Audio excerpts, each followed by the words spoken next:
On June 17, 1815, after the fighting at Quatre Bras and learning of the Prussian setback at Ligny, Wellington ordered a deliberate withdrawal north to the defensive ridge of Mont Saint-Jean, the ground he had already selected for a major battle. Allied troops marched through steady rain, the roads turning to thick mud as artillery and supply wagons struggled up narrow lanes. Rearguard cavalry protected the retreat, skirmishing with French advance elements to buy time for Wellington's columns to reach the ridge. At the same time, Napoleon's army pursued, but their progress slowed as storms drenched the fields and exhausted soldiers lagged behind. By evening, Wellington's multinational army, British, Dutch, Belgian, Brunswick, Hanoverian, and King's German Legion units assembled along the crest, forming lines behind hedgerows and farm walls that offered natural protection. Though battered from 2 days of fighting, the army stood in good order, and Wellington calmly prepared to face Napoleon, knowing the Prussians had promised to march to his aid.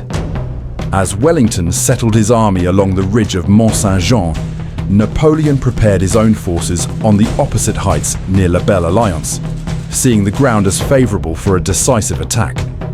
He spent the rainy night reviewing troop positions, directing artillery placements, and issuing orders to his corps commanders for the battle he expected to begin at dawn.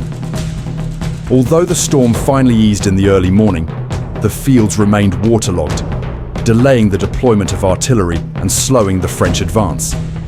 Napoleon inspected the front lines personally, riding along muddy lanes to encourage his troops and assess the strength of the Allied position.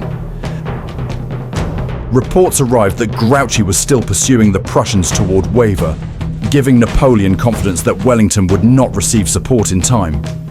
By mid-morning, the French army was drawn up in battle formation, stretching across the ridge with infantry, cavalry, and artillery aligned for a massive assault.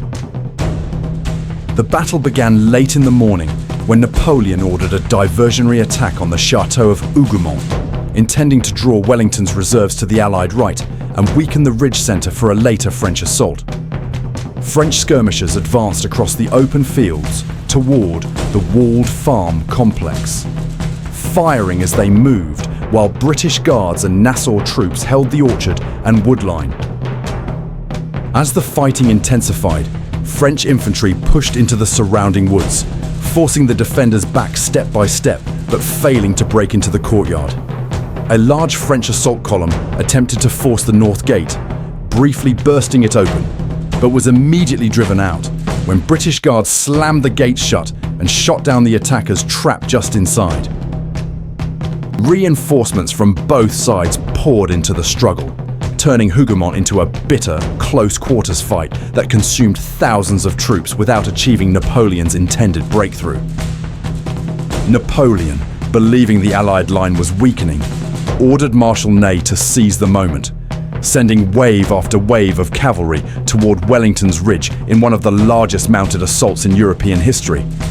They rode uphill in tight formations, their sabres flashing as they charged through smoke-shrouded fields.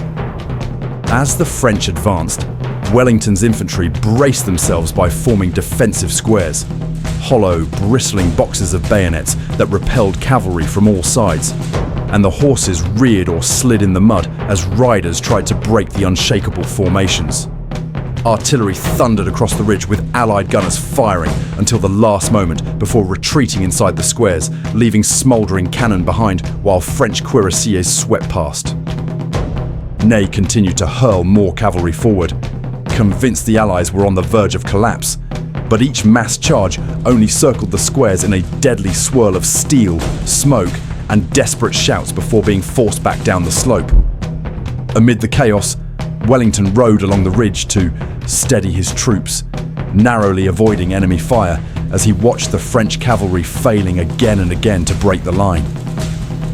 By late afternoon, the battlefield was littered with wounded horses, shattered equipment, and fallen cavalrymen, and yet the Allied squares still held firm, proving that discipline and formation could withstand even the most ferocious mounted assault.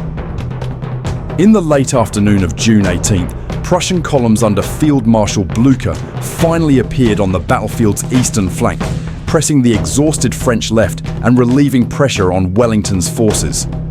Their arrival caused confusion among Napoleon's troops, who now faced renewed enemy strength in the rear. Seizing the moment, Wellington ordered a general advance, his infantry moving out from the ridge while cavalry charged in support. At the same time, Napoleon committed his Imperial Guard, hoping their elite status could break the Allied centre and restore his fortunes.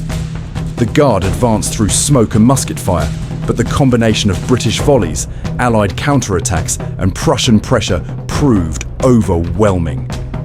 Under weight of fire, the Guard's advance faltered. Many of its units broke and retreated, marking the collapse of Napoleon's final strategic reserve. With the Guard's defeat, the morale of the French army shattered.